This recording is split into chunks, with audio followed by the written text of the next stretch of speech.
बेटा मुझे वृद्धा आश्रम छोड़ दो, बहू मुझे बहुत मारती है। जब मैं काम से लौटा तो माँ रोने लगती थी। पत्नी से पूछता तो वह कहती कि माँ नाटक कर रही है, तुम्हारी माँ पागल है। अब तो मेरे आने से पहले ही पत्नी माँ को कमरे में बंद कर देती थी। मैं भी कुछ नहीं कहता क्योंकि मुझे शांति चाहिए थी। अगर माँ को वृद्धा आश्रम भेज देता तो मेरी बदनामी हो जाती।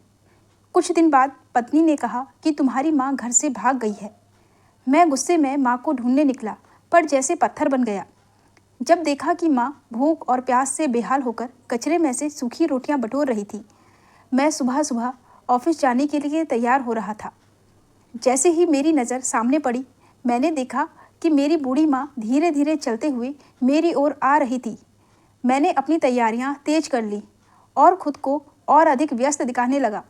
मुझे पता था कि वह मेरे पास आकर एक ही बात का दुखड़ा रोएंगी।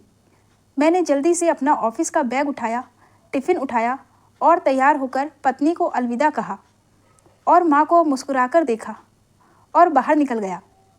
मैं हमेशा ऐसा ही करता था। जब भी माँ मुझसे बात करने आती तो मैं अपनी तैयारियां तेज कर देता और तुरंत घर से बाहर निकल जाता। मुझे पता था कि माँ मुझसे क्या कहना चाहती हैं, लेकिन मैं उन्हें नज़रअंदाज कर देता। आज ना जाने क्यों मेरा दिल बेचैन हो रहा था और ज़ोर ज़ोर से धड़क रहा था, लेकिन मैंने पूरी कोशिश के बावजूद अपने दिल की बात को अनसुना कर दिया और ऑफिस पहुंचकर अपने काम में मशगूल हो गया। दोपहर के लगभग 2 बजे पत्नी का बार बार फ़ोन आता रहा, लेकिन मैंने अनदेखा कर दिया। मुझे मालूम था कि वह मुझसे क्या कहना चाहती है। मेरी माँ और पत्नी के बीच बनती नहीं थी और मैं ऑफिस में काम करता या उनके झगड़े सुनता रहता था, इसलिए फ़ोन उठाना उचित नहीं समझा। शाम को जब थका हारा घर पहुंचा तो पत्नी मुझे देखकर चीख पड़ी, तुमने मेरा फ़ोन क्यों नहीं उठाया? फ़ोन उठा लेते तो आज यह मुसीबत हमारे सिर पर नहीं आती। मैं हैरान रह गया, बैग एक ओर रखा और उससे पूछने लगा, क्या कह रही हो? कुछ समझ नहीं आ रहा। मैं बहुत थका हुआ था क्योंकि आज ऑफिस में बॉस से भी डांट पड़ी थी। मुझे ऐसा लग रहा था कि आज का दिन मेरे लिए बेहद ही खराब साबित हुआ है, क्योंकि ना सिर्फ मुझे बॉस की डांट सुननी पड़ी थी, बल्कि मेरा कोई भी काम ठीक से नहीं हुआ था। इसी वजह से मैं बहुत ज़्यादा परेशान था। पत्नी की बात सुनने के लिए मेरे पास बिल्कुल भी समय नहीं था। मैंने जल्दी कहा, क्या बात है? तुम कहना क्या चाहती हो? वह गुस्से में मेरे बराबर में बैठ गई और बोलने लगी, अगर फ़ोन उठा लेते तो यह नौबत नहीं आती। मैंने उससे पूछा, तो फिर बताओ बात क्या है? वह सहेलियों की तरह बातें बनाई जा रही थी। फिर कहने लगी, तुम्हारी माँ सुबह से घर से निकल गई है और मैं उन्हें ढूंढ ढूंढ कर परेशान हो गई हूँ। अब क्या मेरा सारा दिन इसी काम में बीतेगा कि तुम्हारी माँ के पीछे भागती फिरूं और वो इस तरह की हरकतें करती रहे? मैं घर को देखूं या तुम्हारी माँ को देखूं? तुम्हें अपनी माँ को समझाना चाहिए। मैंने कहा, माँ कहाँ है? क्या वो मिल गई? वो बोली, नहीं मिली है, तभी तो तुम्हें फ़ोन किया था। अब तुम जानो और तुम्हारी माँ जाने। वैसे भी मेरी तो उनसे कोई खास नाता नहीं है। तुम्हारी ही माँ है, तुम्हें ही जवाब देना होगा। जाओ और जाकर उन्हें ढूंढो। मेरी तो ज़िंदगी ही खराब हो गई है। मेरी पत्नी ना जाने क्या क्या कहती रही, लेकिन मेरे तो पैरों तले से ज़मीन खिसक गई थी, क्योंकि उसने जो कुछ कहा था उसे सुनकर मुझे समझ आ गया था कि आज का दिन इतना बुरा क्यों बीत रहा था। मैं रोने लगा। फिर मैं उठा और अपनी माँ को ढूंढने निकल पड़ा। यहाँ तक कि रात हो गई, लेकिन वो मुझे कहीं भी नहीं मिली। मैंने ढूंढते ढूंढते अपने एक दोस्त को भी साथ ले लिया। उसने मुझे दिलासा दिया और तसल्ली दी कि देखो यहीं कहीं होंगी, ज़्यादा दूर नहीं जा सकती, वह बूढ़ी हैं। लेकिन मेरा दिल ना जाने क्यों किसी अनजानी आशंका से डरा हुआ था। हम अपने घर के पास एक कचरे के ढेर के पास बैठ गए। रात का अंधेरा था। मैं गहरे गम से बेहाल था और मेरा दोस्त मुझे बार बार तसल्ली दे रहा था। मैं किसी से क्या कहता? अगर मैंने शुरू से ही अपनी माँ का ध्यान रखा होता तो आज यह सब कुछ ना होता, लेकिन अब किसी से कुछ कहना व्यर्थ था। मैं वहीं बैठकर रोने लगा। इसी दौरान रात के अंधेरे में मुझे ऐसा लगा कि कचरे के ढेर के पास कोई मौजूद है। मेरे दोस्त ने भी मेरा ध्यान दिलाया। स्ट्रीट लाइट की रोशनी में जब हमने उस चेहरे को देखा तो एक पल के लिए मेरे पैरों तले से ज़मीन खिसक गई। मेरे दोस्त ने भी मेरी तरफ देखा और कहा, यह तुम्हारी माँ कैसे हो सकती है? मैंने तुम्हारी माँ को देखा है। वो तो बहुत खुश मिजाज थी और अच्छा ध्यान रखने वाली महिला थी। उनकी ये हालत नहीं हो सकती। चलो हम कहीं और जाकर ढूंढते हैं। मैंने उससे कहा कि तुम चले जाओ, मैं अब सुबह ही कोशिश करूँगा, रात बहुत हो गई है। मेरा दोस्त आगे बढ़ा। उसने मेरे कंधे पर हाथ रखा, मुझे दिलासा दिया, तसल्ली दी और वहाँ से चला गया। वो कहने लगा कि मैं कल आऊँगा और तुम्हारे साथ मिलकर आंटी को ढूंढूंगा। वो भी मेरे माँ के समान है। ये सुनकर मुझ पर जैसे घड़ों पानी गिर गया। वो जैसे ही गया मैं दौड़कर उस औरत को गौर से देखने लगा। मेरी हैरानी की इंतहा हो गई कि जो कुछ मैंने देखा वो सच था या कोई सपना। मैंने कई बार खुद को चुटकी काटी कि कहीं मैं सपना तो नहीं देख रहा, लेकिन जो कुछ मैं देख रहा था वो सच्चाई थी, और ऐसी भयानक सच्चाई थी कि उसके बाद मुझे कुछ होश नहीं रहा। जो कुछ मैंने अपनी आंखों से देखा उस दृश्य ने मेरे पैरों तले से ज़मीन खिसका दी और मुझे लगा कि अब मैं अगला सांस भी नहीं ले पाऊंगा। ऐसी कयामत मुझ पर टूट पड़ी थी। मैं वहीं बैठकर ज़ोर ज़ोर से रोने लगा। इसी दौरान उस औरत की नज़र मुझ पर पड़ी।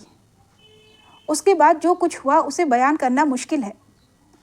मैं शर्मिंदगी की अथाह गहराइयों में डूबता चला गया और उन तमाम पलों को सोचने लगा जब मेरी माँ ने मेरे लिए अपनी ज़िंदगी कुर्बान कर दी थी। उन्होंने मुझ पर अपना सब कुछ न्योछावर कर दिया था। मैं कैसा बेटा था। मैं खुद पर धिक्कारते हुए अपने अतीत में खो गया, जिसकी दर्दनाक कहानी ने आज मुझे खुद से घृणा करने पर मजबूर कर दिया था। मेरा नाम रोहित है और मैं अपने माता पिता का इकलौता बेटा हूँ। जब से मैंने होश संभाला मैंने सिर्फ अपनी माँ को ही पाया। माँ ने मुझे शुरू से ही समझा दिया था कि बेटा तुम्हारे पिताजी रोजगार के सिलसिले में विदेश में बसे हुए हैं, और ये सिलसिला शादी के बाद ही शुरू हो गया था। माँ दादी के साथ रहती थी और मेरे एक चाचा भी थे जो शादीशुदा थे, बल्कि वो एक निकम्मे इंसान थे जिन्हें कामकाज से कोई मतलब नहीं था। यहाँ तक कि वो मेरी माँ को बार बार तंग करते थे कि भाभी भैया से कहो कि मुझे पैसे भेजें। मेरी दादी भी मेरी माँ को बहुत तंग किया करती थी, लेकिन माँ धैर्य और शुक्र के साथ वहाँ रह रही थी क्योंकि उनके पास कोई और सहारा नहीं था। मेरी माँ भी अपने माता पिता की इकलौती संतान थी, और जब से उन्होंने होश संभाला तब से माँ बाप के नाम पर सिर्फ अपनी माँ को ही देखा था, जो उनके चाचा चाची के रहमो करम पर थी। और फिर जब उनका देहांत हुआ तो मेरी माँ भी अकेली हो गई। उन्होंने बहुत दुख झेले थे और चाचा जी ने जल्दी ही उनकी देखभाल कर शादी कर दी थी, क्योंकि अब वो जिम्मेदारी उनसे नहीं संभल रही थी। इसलिए उन्होंने मेरे पिताजी का चयन किया। पिताजी बहुत अच्छे व्यक्तित्व वाले आदमी थे, मिलनसार और बहुत ध्यान रखने वाले। लेकिन दादी ने जानबूझकर देखा कि माँ थोड़ी सी स्वभाव से तीखी है, तो उन्होंने तुरंत पिताजी के लिए अपने जानने वालों के जरिए विदेश में नौकरी का प्रबंध कर दिया, क्योंकि दादी इस सच्चाई को समझ गई थी कि चाचा तो निकम्मा है, और अगर मेरा ये बेटा भी अपनी पत्नी के अधीन रह गया तो दादी के इस घर में जो आदेश चलते हैं उन पर कोई अमल नहीं करेगा। दूसरे शब्दों में कहें तो अपनी आज़ादी खोने के डर से दादी को बहुत भय लग रहा था। यही वजह थी कि शादी के 5 महीने बाद ही दादी ने मेरे पिताजी को विदेश नौकरी पर भेज दिया। माँ बहुत रोई गिड़गिड़ाई, पिताजी से माफ़ी मांगी और कहा कि अगर उनसे कोई गलती हुई हो तो क्षमा कर दें, लेकिन उन्हें इस तरह दादी और चाचू के रहमो करम पर छोड़कर ना जाएं, क्योंकि दादी ने पहले दिन से ही माँ से बैर पाल लिया था। यह सारी कहानी माँ ने मुझे बचपन में सुनाया करती थी, जिनका मकसद यह था कि रिश्तों का उपयोग स्वार्थ के लिए नहीं करना चाहिए। इसी के जरिए वो मुझे अच्छे संस्कार देना चाहती थी। दिन गुजरने लगे। माँ ने अपने आंसू पोंछे और चुप होकर मेरी परवरिश में लग गई, क्योंकि शादी के 6ठे महीने में ही उन्हें गर्भवती होने की खुशी मिली थी। यानी पिताजी के विदेश जाने के बाद ही वो माँ बनने वाली थी। और पूरे 9 महीने बाद मेरा जन्म हुआ। पिताजी ने पहली बार काम से छुट्टी लेकर आने का विचार किया, लेकिन दादी ने उन्हें साफ मना कर दिया कि यहाँ आने की कोई आवश्यकता नहीं है और उन्हें अपने छोटे भाई की शादी के लिए पैसे जमा करने चाहिए। श्याम मेरे चाचू का नाम था। पिताजी मुझे देखे बिना ही मुझसे प्यार करने लगे थे। वे अक्सर माँ को पत्र लिखा करते थे, जिनमें मेरा उल्लेख बहुत अधिक होता था, यानी अपनी संतान की याद में वे तड़पते रहते थे। लेकिन दादी ने उन्हें अपने बच्चे से मिलने नहीं दिया और साफ शब्दों में कह दिया कि उन्हें वहीं रहकर अभी अपने भाई की जिम्मेदारी उठानी है। कभी कभी माँ बैठकर मुझसे कहा करती थी कि रोहित, तुम्हारे पिताजी की कोई बहन नहीं थी। अगर होती तो शायद तुम्हारे पिताजी भी यहाँ लौटकर वापस ना आते। हुआ यूँ कि दादी बीमार रहने लगी और अब उन्हें एहसास हुआ कि पिताजी को यहाँ बुला लिया जाए, क्योंकि श्याम चाचा की शादी भी तय हो रही थी और दादी ने उनके लिए एक लड़की की तलाश भी शुरू कर दी थी। अब दादी को ये महसूस हो रहा था कि उन्होंने माँ के साथ गलत किया है। उस समय मेरी उम्र 6 साल हो चुकी थी। 6 साल तक पिताजी ने मुझे देखा तक नहीं था। इसी दौरान पिताजी ने माँ को ये खुशखबरी दी कि वो जल्दी ही यहाँ आने वाले हैं, क्योंकि उन्होंने इतनी पूंजी जमा कर ली थी कि अपना खुद का कारोबार शुरू कर सकें और श्याम को भी उस कारोबार में शामिल कर लें। इस तरह उन्हें दोबारा विदेश जाने की ज़रूरत नहीं पड़ेगी। माँ ने ये बात किसी को नहीं बताई, बस सबके साथ इंतज़ार करती रही कि कब पिताजी वापस आएंगे। इसी बीच दादी बहुत बीमार हो गई तो पिताजी को मजबूरन आना पड़ा।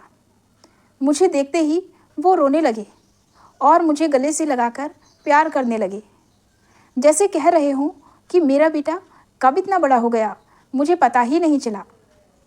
मेरे लिए वो एक अजनबी थे, इसलिए मैं उनसे थोड़ी दूरी बनाए रखता था। ये बात पिताजी को बहुत तकलीफ़ देती थी कि उनका अपना बेटा जो उनसे प्यार करना चाहिए, अब अपने पिता को पहचान भी नहीं पा रहा था। मैं छोटा था, नादान था, इसलिए उस समय उनकी तकलीफ़ को समझ नहीं पाया। लेकिन उनका वो चेहरा आज भी मेरी यादों में बसा हुआ है, जब वो मुझे देखकर उम्मीद भरी नज़रों से मुस्कुराते और मैं कोई जवाब न देता, बस माँ से चिपक कर बैठ जाता। उस समय उनके चेहरे पर जो दर्द उभर आता, वो मेरे दिल को भी चीर देता था। काश उस समय मैं समझदार होता। काश वो मुझे पहले से ही अपनी गोद में ले लेते तो मैं बचपन से ही उनके स्नेह से परिचित होता। लेकिन अब समय निकल चुका था। उसी दौरान दादी का देहांत हो गया। पिताजी ने यहाँ अपना कारोबार शुरू कर दिया। माँ खुश थी कि अब पिताजी हमेशा के लिए हमारे साथ आ गए हैं। पिताजी को हिंदुस्तान आए हुए 4 महीने हो चुके थे, लेकिन श्याम चाचा की लापरवाही और जिद्दी स्वभाव के कारण कारोबार में घाटा होता रहा। पिताजी जितनी मेहनत करते, श्याम चाचा उतनी ही लापरवाही से सब कुछ बर्बाद कर देते। अपनी पत्नी के ऐशो आराम के लिए वो पैसा उड़ाते रहे। 4 महीनों में ही पिताजी की सारी जमा पूंजी खत्म हो गई और वो बिल्कुल खाली हाथ रह गए। इस बात का पिताजी को बहुत गहरा दुख हुआ। उन्होंने श्याम चाचा से भी कहा कि अब तुम्हें कुछ करना चाहिए, क्योंकि इस तरह कब तक चलता रहेगा। मैं तुम्हारी पत्नी का खर्चा कब तक उठाता रहूँगा। मेरी अपनी पत्नी और बच्चा भी है। इस बात पर श्याम चाचू ने बहुत अधिक हंगामा कर दिया। पिताजी ने हमारे लिए एक ज़मीन बुक करवा रखी थी। वे उसी पर घर का निर्माण करवा रहे थे। अभी घर आधा ही बना था कि पिताजी गंभीर रूप से बीमार पड़ गए। व्यापार वैसे ही घाटे में चल रहा था। घर में खाने के भी लाले पड़ गए। हालांकि दादी के कुछ आभूषण मौजूद थे, जो दादी ने वसीयत में कहा था कि दोनों भाई आपस में बांट लें, लेकिन चाचू ने उन आभूषणों पर भी कब्जा कर लिया और पिताजी से साफ कह दिया कि आपका सोने और आभूषणों से कोई लेना देना नहीं है। पिताजी ने इस बात का गहरा असर लिया और गंभीर रूप से बीमार हो गए। इस तरह वो हम दोनों को महज 1 साल के भीतर, जब वे वतन लौटे थे, छोड़कर चल बसे। ये सदमा मेरी माँ के लिए बहुत भारी था। लेकिन चाचू को जैसे एक बड़ा खजाना हाथ लग गया। ये घर दादी ने मेरे पिताजी के नाम करवा दिया था और यही एक काम था जो दादी ने अच्छा किया था। लेकिन इसका भी कोई लाभ नहीं हुआ क्योंकि चाचू ने बहुत चालाकी और कुशलता से उस घर के कागजात अपने नाम करवा लिए। अब उनके पास अच्छा खासा अवसर था कि वे हमें इस घर से बाहर निकाल दें। हमारा वो घर जो आधा तैयार हुआ था, धन की कमी के कारण मजदूरों ने भी काम करना बंद कर दिया और हमें वो घर बहुत कम कीमत में बेचना पड़ा। चाचू ने हमसे स्पष्ट रूप से कह दिया कि अब मेरी पत्नी को बच्चा होने वाला है और मेरा परिवार भी बढ़ने वाला है, इसलिए आप दोनों यहाँ से चले जाएं। ये मेरी माँ के लिए एक बहुत बड़ा सदमा था, लेकिन वो स्वाभिमानी महिला थी। उन्होंने अपनी बचत से एक घर किराए पर लिया और हम दोनों वहाँ रहने लगे। मुझे रोना आता था कि किस तरह एक भरा पूरा घर छोड़कर हमें वहाँ आना पड़ा। तब मैं लगभग 10 साल का हो गया था और ये 10 साल मेरी ज़िंदगी के बहुत दुख भरे साल थे। मैंने तब हर वक्त अपनी माँ को रोते हुए देखा, लेकिन उन्होंने कभी मुझसे कोई शिकायत नहीं की। अक्सर मैं रातों में देखता कि वो टूट कर ईश्वर से प्रार्थना करती थी कि हे भगवान, मेरी ज़िंदगी में सुख नहीं लिखा तो कोई बात नहीं, बस मेरी संतान का जीवन सुखी बना देना ताकि वो एक बेहतरीन ज़िंदगी बिता सके और मेरे शेष बचे हुए दिन तेरी याद में अच्छे से कट जाएं। दिन बीतते गए, मैं बड़ा होता गया। माँ ने मुझे ख़ास तौर पर पढ़ाई करवाई थी ताकि मुझे किसी के अधीन काम ना करना पड़े और मैं किसी का नौकर ना बनूं, बल्कि पढ़ लिख कर अपना अच्छा व्यवसाय खोल सकूं। लेकिन मुझे व्यापार से हमेशा से घबराहट होती थी। छोटी उम्र में पिताजी के व्यापार में जो नुकसान देखा था, इसलिए मैंने सोच लिया था कि मैं नौकरी ही करूँगा। मैं जवान हो गया था। माँ ने सिलाई कढ़ाई करके लोगों के घरों में काम कर करके मुझे बड़ा किया था। उनका मेरे ज़िंदगी पर बहुत बड़ा उपकार था जिसे मैं कभी नहीं भूल सकता। वो मेरी ज़िंदगी के लिए एक ऐसा चमकता हुआ सितारा थी जो मुझे हर पल याद रहता था। उन्होंने मेरे लिए कितनी कुर्बानियाँ दी थी। मैं जवान होकर अच्छे अंक लेकर डिग्री प्राप्त की थी। माँ के चेहरे पर अब झुर्रियाँ आ गई थी। समय ने उन्हें पहले ही बूढ़ा कर दिया था। पिताजी की जुदाई ने तो उन्हें बिल्कुल कमज़ोर कर दिया था, लेकिन उन्हें मेरा सहारा था, इसलिए वो जी रही थी और मुझे सफल देखना चाहती थी।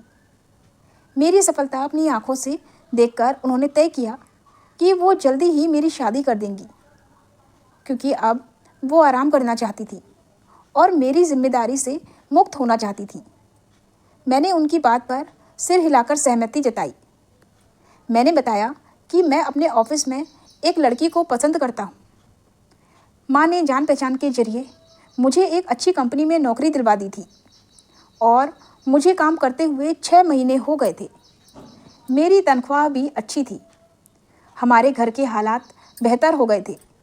हम एक अच्छे किराए के घर में रहने लगे थे। मैंने माँ से कह दिया था कि मैं समिति कमेटी में पैसे डालकर अपना घर खरीद लूँगा। माँ मेरी सोच पर बहुत खुश हुई, लेकिन उन्होंने कहा कि पहले तुम शादी कर लो। जीवन संगिनी भी अपनी किस्मत साथ लेकर आती है। इस तरह मैंने अपनी पसंद बताकर उन्हें मना लिया और उन्होंने धूमधाम से मेरी शादी करवा दी। मेरी शादी मेरी सहयोगी शिखा से हुई।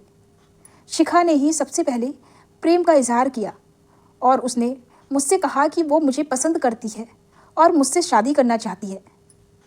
शिखा की 3-4 और भी बहनें थीं। वो सबसे बड़ी थी और नौकरी कर रही थी। उसने मुझसे साफ कह दिया था कि शादी के बाद भी वो नौकरी करेगी। लेकिन जब मैंने माँ को इस बारे में बताया तो वो नाराज़ हो गई। वो कहने लगी कि मैं बहू इसलिए ला रही हूँ ताकि वो घर और तुम्हारा ध्यान रख सके। अगर वो शादी के बाद भी इसी तरह नौकरी करती रही तो तुम्हारा ख्याल कौन रखेगा, और मैं इस बात की इजाज़त नहीं दे सकती। मैंने जब ये बात अपनी पत्नी को बताई तो एक पल के लिए तो वो चुप हो गई और फिर मान ली। लेकिन मुझे क्या पता था कि उन दोनों में बहस सबसे पहले इसी बात पर होगी। और मेरी पत्नी मेरी माँ के लिए अपने दिल में बहुत बड़ी गलतफहमी पालने लगेगी। लेकिन जल्द ही मुझ पर शादीशुदा ज़िंदगी के सबसे बुरे दिन आने लगे, क्योंकि मेरी माँ और मेरी पत्नी आपस में बहुत से मुद्दों पर असहमत होती रही। मैं दोनों के बीच में फंसता गया। जब मैं ऑफिस से थक कर घर वापस आता तो मेरी पत्नी के पास माँ के लिए शिकायतों का लंबा सिलसिला होता। धीरे धीरे मैंने उनकी शिकायतों पर ध्यान देना छोड़ दिया तो मेरी पत्नी ने भी मुझे शिकायत करना छोड़ दिया। लेकिन अब स्थिति उलट हो गई। मेरी माँ मुझे पहले से काफ़ी कमज़ोर लगने लगी।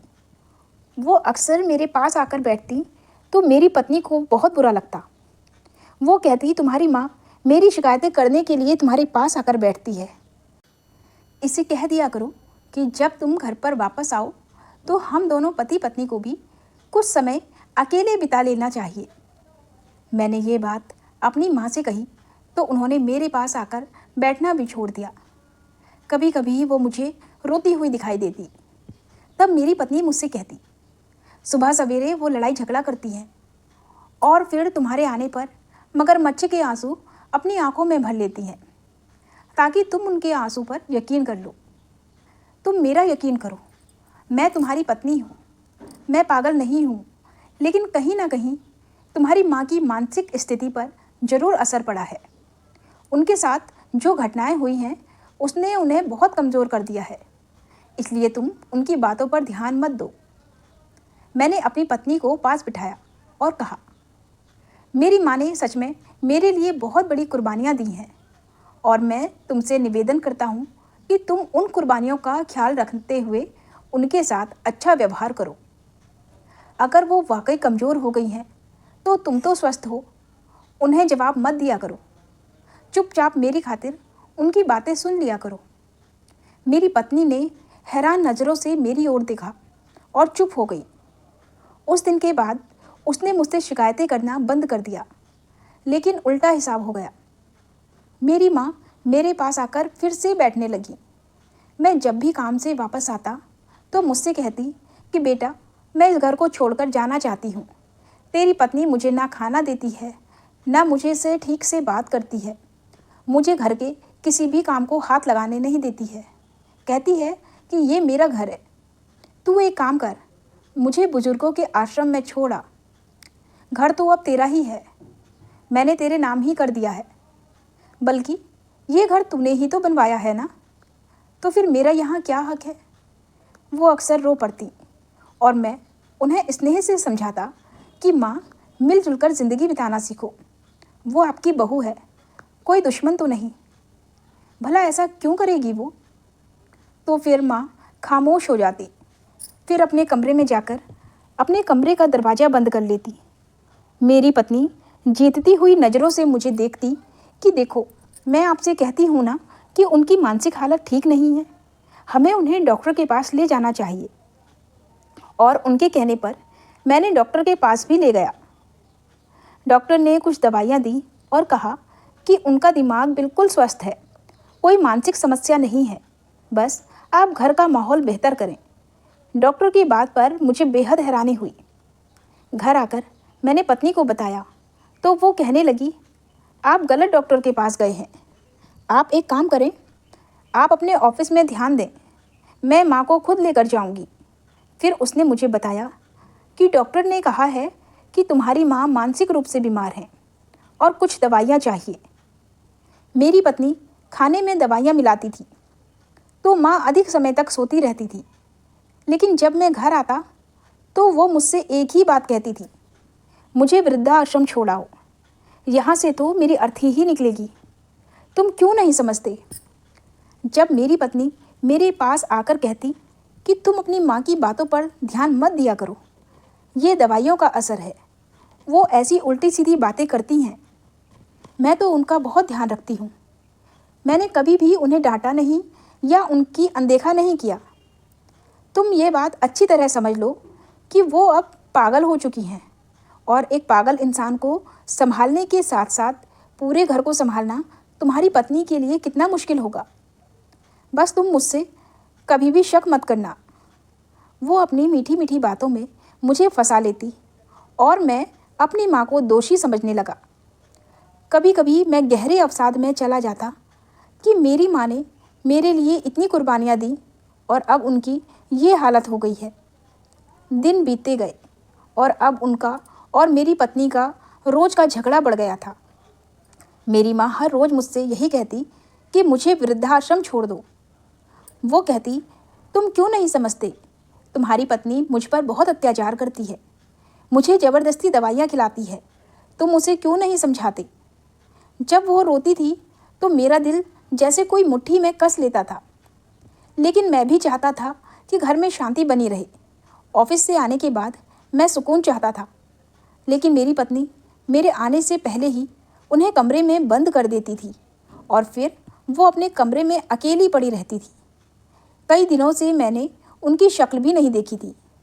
बस उनकी आवाज़ों से अंदाज़ा होता था कि वो कमरे में हैं और ऊंची आवाज़ में रो रही हैं। मेरी पत्नी कहती थी कि अब वो पागल हो चुकी हैं और किसी भी इंसान को नुकसान पहुंचा सकती हैं। तुम इन बातों पर ध्यान मत दो, मैं उन्हें काबू में रख रही हूँ। लेकिन जब भी मेरी माँ मुझे देखती तो वही एक बात कहती। अब तो मैं भी उनकी बातों पर ध्यान नहीं देता था, क्योंकि मेरी पत्नी ने मुझ पर यह यकीन बिठा दिया था कि मेरी माँ पागल हो चुकी हैं। एक दिन मेरी पत्नी ने सुझाव दिया कि क्यों ना वाकई में उनकी कही बात पर अमल करें, क्यों ना उनकी सेहत का ध्यान रखते हुए उन्हें वृद्धा आश्रम छोड़ आएं। उसके बाद सुनकर मुझे बहुत गुस्सा आया। हालांकि यह बात तो मैं भी कई बार सोच चुका था, लेकिन बदनामी का डर था। अगर लोगों को पता चलता तो क्या कहते, यही ना कि रोहित की माँ ने अपनी पूरी ज़िंदगी उसके लिए समर्पित कर दी, उसके पिता का इंतज़ार करती रही। पिता भी गुजर गए और फिर कठिन हालातों में रोहित को पाल पोस कर इस काबिल बनाया कि आज वो अच्छा खासा कमा रहा है। और अब रोहित ने अपनी पत्नी की बातों में आकर अपनी माँ को वृद्धाश्रम भेज दिया। हालांकि मेरी माँ घर में भी बहुत अच्छे हालात में नहीं रह रही थी, इस बात का मुझे पूरा एहसास था। लेकिन मैं एक बहुत ही खुदगर्ज और स्वार्थी इंसान बन चुका था, जिसे सिर्फ अपने सुकून की परवाह थी। उस माँ को जिसने अपनी बहुत सी कुर्बानियाँ देकर मुझे इस मुकाम तक पहुँचाया था, मैं अक्सर भूल चुका था। याद होते हुए भी मैं उनकी तरफ ध्यान नहीं देना चाहता था। जब मेरी अपनी ज़िंदगी शुरू हो गई थी तो मैं चाहता था कि जब घर आऊं तो मुझे सुकून मिले। मैंने अपनी पत्नी से भी कह दिया था कि तुम्हें जो ठीक लगे वही करो, मुझे तुम पर भरोसा है कि तुम मेरी माँ के साथ कुछ गलत नहीं करोगी।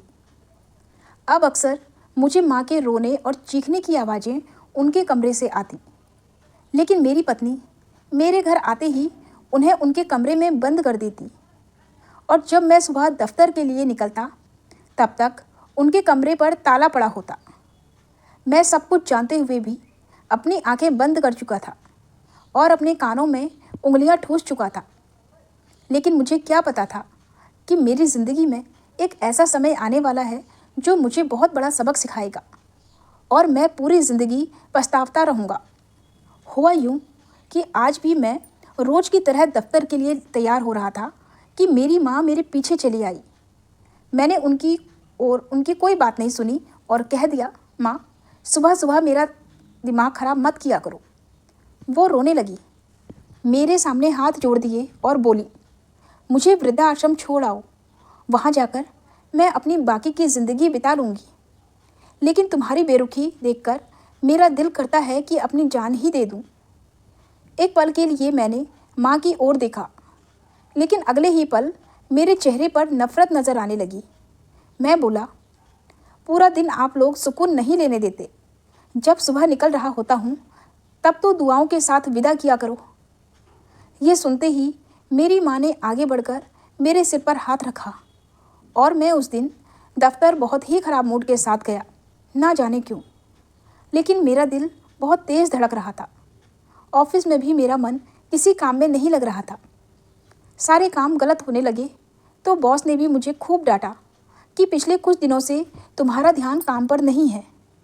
अब मैं उन्हें क्या बताता कि मैं अपनी माँ के मामले में पत्नी पर बिल्कुल भी भरोसा नहीं करता था, लेकिन मुझे घर की शांति प्रिय थी, इसलिए मैंने उसे पूरी छूट दे रखी थी कि वो मेरी वृद्ध और बूढ़ी माँ के साथ जैसा चाहे वैसा व्यवहार करे।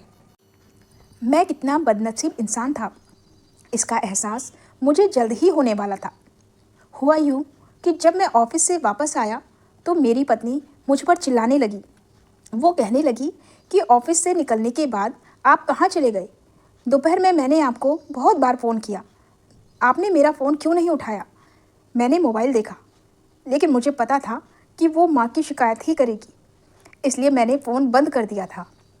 लेकिन अब उसने जो कुछ कहा उसे सुनकर मुझे अपने सुनने की शक्ति पर यकीन ही नहीं हुआ। उसने कहा कि तुम्हारी माँ घर से भाग गई है और मैंने बहुत ढूंढा, लेकिन वो नहीं मिली। अब तो वो मेरे लिए भी बड़ी मुसीबत बन गई हैं। मेरा दिल जैसे टूट कर रह गया। मैंने फटी फटी निगाहों से अपनी पत्नी की ओर देखा और कहा, क्या कह रही हो? होश में हो? वो घर से कैसे निकल सकती हैं? ये बात अलग थी कि मैं बहुत अधिक व्यस्त था। मैंने माँ का कोई ध्यान नहीं रखा, ना ही उनके हालचाल पूछे और ना ही ये जानने की कोशिश की कि पत्नी का व्यवहार माँ के साथ कैसा है। सब कुछ दिन के उजाले की तरह साफ था। मेरी पत्नी का व्यवहार माँ के साथ बिल्कुल भी ठीक नहीं था। अब तो जैसे मेरे पैरों तले जमीन खिसक गई और मैं दीवानों की तरह घर से बाहर निकल पड़ा। रात भर मैं उन्हें पागलों की तरह ढूंढता रहा, कभी इधर कभी उधर, कभी किसी अस्पताल तो कभी किसी पुलिस स्टेशन। आखिरकार रात को थक हार कर अपने दोस्त के साथ उसके घर के पास कचरे के ढेर के पास बने एक चबूतरे पर बैठकर रोने लगा। मेरे दोस्त ने मुझे ढाढ़स बढ़ाया। उस समय गली सुनसान थी और स्ट्रीट लाइट जल रही थी। मेरे दोस्त ने कहा, माँ जी बहुत बूढ़ी हैं, वे बहुत दूर नहीं जा सकती, हमें आसपास ही ढूंढना चाहिए। मैंने उसकी ओर देखा। अचानक उसकी नज़र सामने कचरे के ढेर के पास एक बूढ़ी औरत पर पड़ी, जो कचरे के ढेर से खाना चुनकर खा रही थी। उसे मिचली सी आने लगी और वो बोला, देख यार, ना जाने क्यों मुझे ये तेरी माँ जैसी लगती है। देख तो कहीं वही तो नहीं। मैंने उसे डांट दिया। वो कहने लगा, तू पागल हो गया है क्या? मेरी माँ की मानसिक स्थिति ठीक नहीं है, लेकिन वो ऐसी हरकतें भी नहीं कर सकती। उन्हें घर में खाना मिलता है। मेरी बात सुनकर उसने मुझसे कहा, तुम नाराज़ मत हो, लेकिन एक बार जाकर देख जरूर लेना। मैंने उससे कहा, अब तुमने मेरी बहुत मदद की है, मैं तुम्हारा धन्यवाद करना चाहता हूँ। अब हम कल फिर से उन्हें ढूंढने की कोशिश करेंगे। मेरी प्रार्थना है कि वो मुझे मिल जाए और तुम भी प्रार्थना करना। वो मुझे तसल्ली देकर चला गया। मैं तेज तेज कदमों से उस बूढ़ी औरत की ओर बढ़ा, जिसे देखकर एक पल के लिए मेरा दिल थम सा गया। वो कोई और नहीं बल्कि वो तो मेरी माँ ही थी, जो इतनी अधिक कमज़ोर हो गई थी कि पहली नज़र में मैं उन्हें पहचान ही नहीं पाया। मेरे दोस्त ने उन्हें पहचान लिया और मैं कितना अभागा था कि उनकी कोख में 9 महीने पलने के बाद भी मैं अपनी माँ को ना पहचान सका। मेरी पत्नी ने उनकी क्या हालत कर दी थी। आज सुबह ही मेरी उनसे मुलाकात हुई थी, लेकिन मैंने उनकी ओर नज़र उठाकर देखा भी नहीं। अगर देख लिया होता तो शायद ये हादसा पेश ही ना आता। वो कचरे के ढेर से सूखी रोटी चुनकर खा रही थी और मेरा दिल चूर चूर हो गया। मैं वहीं चरणों में गिर गया कि मुझे मेरी माँ मिल गई। मैंने पुकारा, माँ। उन्होंने तुरंत मेरी ओर देखा और मुस्कुराने लगी। वो मुस्कुराते हुए बिल्कुल किसी छोटी बच्ची जैसी लग रही थी। मैं दौड़कर उनके पास गया, उनसे लिपट कर रोने लगा और वो भी मुझे देखकर रोने लगी। काफ़ी देर तक हम इसी तरह एक दूसरे से गिला शिकवा करते रहे। मैंने उनके चरणों में अपना सर रख दिया, उन्हें कचरे के ढेर से घर लाया, उन्हें साफ सुथरा किया। इस दौरान मेरी पत्नी के चेहरे के भाव देखकर मैं समझ गया कि यह सब उसकी ही साजिश थी। हालांकि मेरी माँ ने मेरी पत्नी के खिलाफ मुझसे एक शब्द भी नहीं कहा, बस मुझसे इतनी शिकायत की कि तुमने भी अपनी माँ से मुंह फेर लिया है ना। इसीलिए मैं घर से बाहर निकल गई थी कि खुद ही वृद्धाश्रम चली जाऊं। लेकिन मैं रास्ता भूल गई और सुबह से लेकर रात तक यहीं कचरे के ढेर के पास बैठी रही। ये सुनते ही मेरा दिल दर्द से भर आया। मैंने तुरंत उनके लिए अच्छा खाना मंगवाया, उनके हाथ चूमे, पाँव चूमे।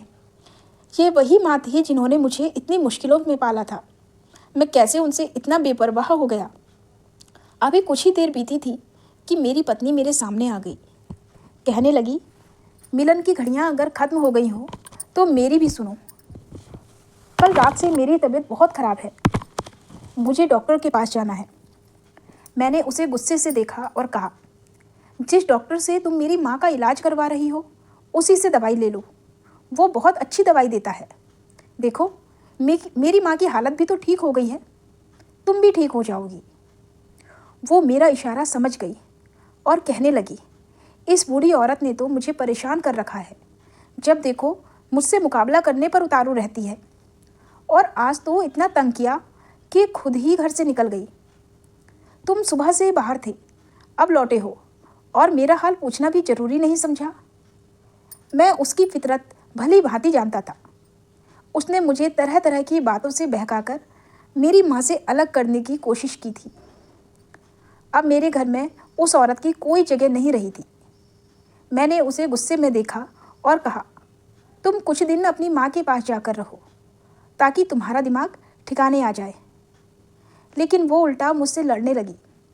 कहने लगी, या तो मैं इस घर में रहूँगी या फिर ये बूढ़ी औरत। मैं फिर अपनी माँ की ओर देखने लगा जिन्होंने सिर झुका लिया था। वो कहने लगी, मैं तो तुम दोनों का घर बसते देखना चाहती थी, इसलिए मैं खुद घर से चली गई थी। जबकि असलियत यह थी कि मेरी पत्नी ने मेरी माँ को घर से निकाल दिया था और सब जगह ये मशहूर कर दिया था कि मेरी माँ खुद से ही चली गई। अब मेरी सहनशीलता की सीमा समाप्त हो गई थी।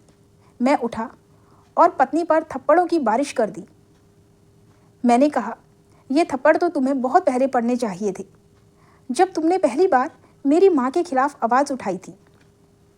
ये वो हस्ती है जिसके पाँव धो धोकर भी मैं उनका एहसान नहीं चुका सकता। और तुम जो कल ही मेरी ज़िंदगी में आई हो, ये कहती हो कि मेरी माँ की इस घर में कोई जगह नहीं है। तुम होती कौन हो? इस घर का मालिक मैं हूँ और मैं ही फैसला करूँगा कि इस घर में कौन रहेगा और कौन नहीं। तुम अच्छी तरह जान लो कि तुम्हें इस घर से जाना होगा। ये कहते ही मैंने उसे खड़े खड़े तलाक देने की धमकी दी। माँ ने मुझे रोकने की कोशिश की, लेकिन मैंने उन्हें साफ और स्पष्ट शब्दों में बता दिया कि अब मुझसे और बर्दाश्त नहीं होता। इस औरत ने मुझे आपसे दूर कर दिया, स्वार्थी बना दिया। लेकिन भगवान का शुक्र है कि उसने मेरी आंखें खोल दी और मैं सही फैसला करने में सफल रहा। मेरी पत्नी मेरे पैरों पर गिर पड़ी और कहने लगी कि वो गर्भवती है, मुझे माफ़ कर दो।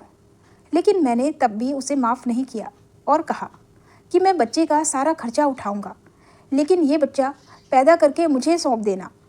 मैं दूसरी शादी करूंगा और वो औरत इस बच्चे की माँ बनकर उसे पालेगी। अगर मैं शादी ना भी करूं तो भी मैं अपनी माँ के हवाले इस बच्चे को करूंगा, लेकिन तुम्हारा साया इस बच्चे पर नहीं पड़ने दूंगा। तुम इस बच्चे को भी अपने जैसा बना दोगी और मैं ये कभी नहीं चाहता। वो रोती हुई उस घर से चली गई। मैंने उसे कुछ दिनों में तलाक दिया। अब मेरा सारा ध्यान अपनी माँ की सेहत को ठीक करने पर था और ईश्वर की कृपा से 2 महीने के अंदर ही वो पहले की तरह स्वस्थ हो गई और घर के सारे काम खुद करने लगी। उन्होंने मेरा रिश्ता तय कर दिया। दूर के एक रिश्तेदार की बेटी से मेरी शादी हो गई। अब वो बहुत सज्जन और धार्मिक लड़की थी। उसने मेरी माँ का बहुत ध्यान रखा, पूरा घर संभाल लिया। अगर कभी मेरी माँ से उसकी बहस भी हो जाती तब भी वो मुझे उसकी भनक तक नहीं लगने देती थी। मैंने उसे बता दिया था कि मेरा एक बच्चा आने वाला है जिसे तुम्हें संभालना होगा। उसने सिर झुकाकर मेरी बात स्वीकार कर ली। ईश्वर की मर्जी से उसे अपनी संतान नहीं हुई और मेरा वो बच्चा जो पहली पत्नी से था, मैंने उसकी गोद में डाल दिया। इस तरह हमारा घर पूरा हो गया। मेरी पहली पत्नी आज भी तड़पती है, लेकिन मैंने उसे तड़पते रहने दिया। मैंने उसे माफ़ नहीं किया ताकि उसे एहसास हो कि किसी की माँ को बच्चे से अलग करना, बच्चे के मन में माँ के खिलाफ जहर भरना कितना बड़ा पाप है, और उसकी सज़ा उसे इसी दुनिया में मिल गई। कुछ समय बाद मुझे पता चला कि उसकी भी शादी हो गई थी, लेकिन एक बुज़ुर्ग आदमी से, जो उसे दिन रात पीटता था और जुल्म करता था। एक बेबस औरत पर अत्याचार करके वो खुद अत्याचार का शिकार हो गई, लेकिन मुझे अब भी उस पर तरस नहीं आया। मैंने उसे माफ़ कर दिया था, क्योंकि प्रकृति खुद उसे सज़ा दे रही थी। दूसरी ओर मैंने अपनी माँ के पैरों में गिरकर माफ़ी मांगी कि मैंने भी उनसे मुंह मोड़ लिया था, लेकिन शुक्र है कि जल्दी ही मुझे एहसास हुआ और मैंने अपनी सारी जिम्मेदारियां दोबारा निभाई। अब मैं अपने बेटे के साथ जी रहा हूँ। मेरी दूसरी पत्नी ने उसे सगी माँ जैसा प्यार दिया है और वो मुझसे ज़्यादा अपने बेटे पर जान छिड़कती है। मेरी माँ ये सब देखकर खुशी से खिल उठती है और मुझे ढेरों आशीर्वाद देती है। बस मुझे यही तो चाहिए था, एक शांतिपूर्ण घर जहाँ मैं सुकून से सांस ले सकूं और किसी को कोई शिकायत ना हो। मैं ईश्वर का जितना भी धन्यवाद करूं कम है कि उसने सही समय पर मेरी राह दिखा दी और अब मैं अपने खुशहाल परिवार के साथ आनंदमय जीवन व्यतीत कर रहा हूं। तो दोस्तों, ये थी हमारी आज की कहानी। कमेंट बॉक्स में ज़रूर बताइएगा आपको कहानी कैसी लगी। धन्यवाद।